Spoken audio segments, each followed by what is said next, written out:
আলহামদুলিল্লাহ ওয়াসসালাতু ওয়াসসালামু আলা রাসূলিল্লাহ আম্মা বাদ।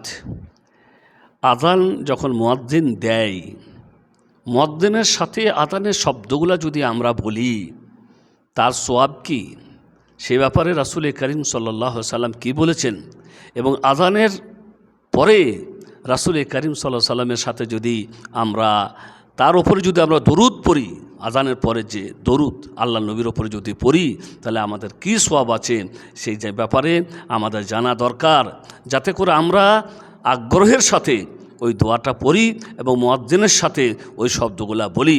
আমর ইবনুল আস রাদিয়াল্লাহু তাআলা আনহু থেকে বর্ণিত, তিনি রাসূল করিম সাল্লাল্লাহু আলাইহি সাল্লামকে বলতে শুনেছেন, আল্লাহর রাসূল সাল্লাল্লাহু আলাইহি সাল্লাম বলেছেন, ইদা সামি'তুমুল মুআদ্দিন ফাকুলু মিসলা মা ইয়াকুল, যখন তোমরা মুয়াজ্জিনকে আযান দিতে শুনবে তখন তোমরা ওই শব্দগুলি ওর সাথে সাথে বলবে।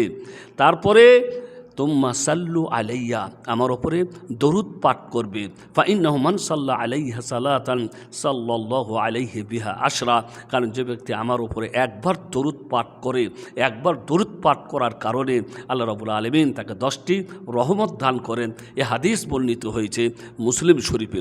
অনুরূপভাবে আরও একটি হাদিসের মধ্যে এসেছে, রাসূল করিম সাল্লাল্লাহু আলাইহি সাল্লাম বলেছেন, যে ব্যক্তি আযানের পরে বলল লা ইলাহা ইল্লাল্লাহ এবং একেবারে আন্তরিকতার সাথে যখন সে এটা বলল, দাখালাল জান্নাত, তখন সে জান্নাতে প্রবেশ করে। তাহলে বুঝতে পারা গেল আযানের সময় চুপ থেকে মুয়াজ্জিনের সাথে আযানের শব্দগুলা বলা এবং আযানের পরে রাসূল করিম সাল্লাল্লাহু আলাইহি ওয়াসাল্লামের উপরে দরুদ পাঠ করা, তাহলে আমরা অনেক সওয়াবের অধিকারী হতে পারবো। এগুলির ব্যাপারে আমাদেরকে ধ্যান দিতে হবে। আল্লাহ আমাদেরকে তৌফিক দান করুন। ওয়া সাল্লাল্লাহু আলা নবিয়িনা মুহাম্মদ।